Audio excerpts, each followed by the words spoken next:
Bienvenidos al módulo número 3. En este módulo vamos a estudiar exactamente el medio en el que vamos a trabajar, que es una red social. Los condicionantes que tiene, las características que tiene, aunque ya hemos visto algunas en el módulo anterior, pero nos vamos a centrar aún más en ellas, y la diferencia de trabajar en una red abierta, en una red cerrada, y qué implica esto para nuestro trabajo de investigación y recuperación de información y datos, que es lo que realmente nos interesa, más que las características que tenga una red social o una red abierta. Lo que nos interesa es saber qué tiene que ver esto con lo que vamos a hacer, cómo puedo aplicar esto en mi profesión. Así que vamos a ver en qué consiste.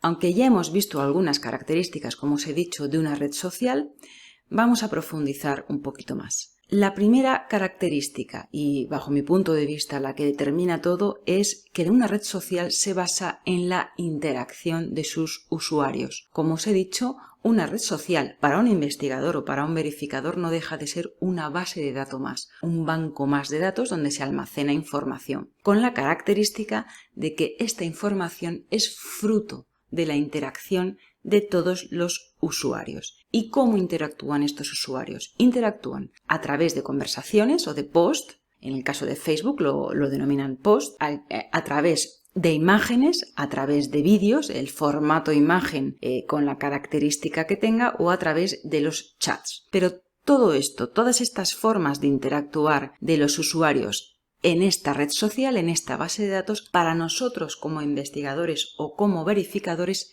son datos. Eso es lo que nos tiene que importar de esto. La red social es un banco de datos para nosotros, con lo cual, en un proceso de investigación o en un proceso de verificación, tenemos que utilizar esta red social, estas plataformas, para obtener datos e información.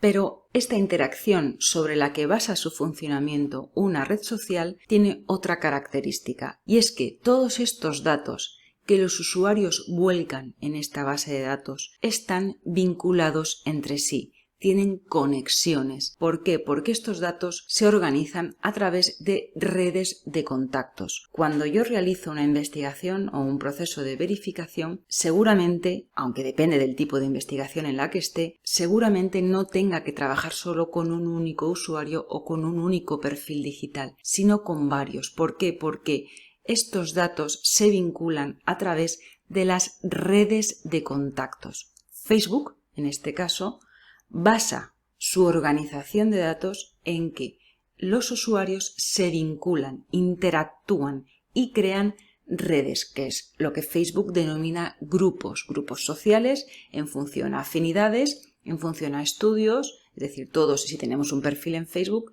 pertenecemos a un grupo de la escuela en la que estudiamos, de las aficiones que tengamos, bien sean deportivas o de ocio, pero nos relacionamos así y compartimos información y datos en estas redes de contactos. Entonces, como se trata de una red social, y en la red social concreta de Facebook la organización es tal y como os he dicho, nosotros tenemos que ir ahora un paso más atrás. Ir un paso más atrás supone entender que las redes sociales se organizan de dos maneras, o bien como una red abierta o como una red cerrada. Y quizá tenga que ser un poquito más específica. No las redes sociales, cualquier red que sea un almacén o un banco de datos se organiza de manera abierta o de manera cerrada.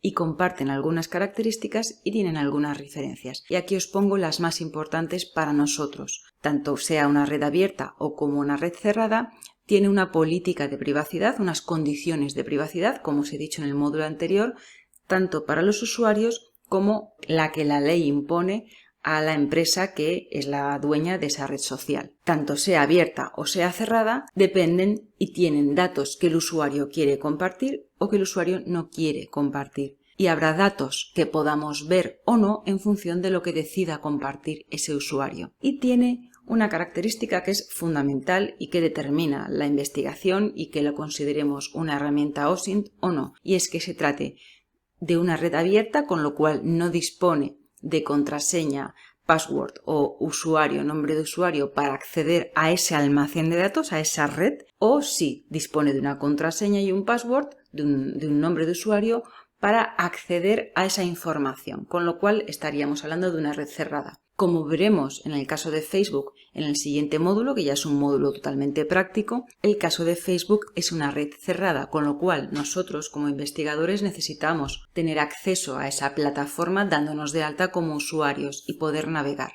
que podremos navegar más o menos en función de los datos que comparte el usuario y las condiciones de privacidad que tiene. Como veis, todo va teniendo un sentido. Pero sí es cierto que necesitamos acceder a esa plataforma mediante un registro. La empresa propietaria del Facebook nos exige un registro previo para poder acceder. El caso de Facebook tiene luego una connotación más, y es que implementa Messenger.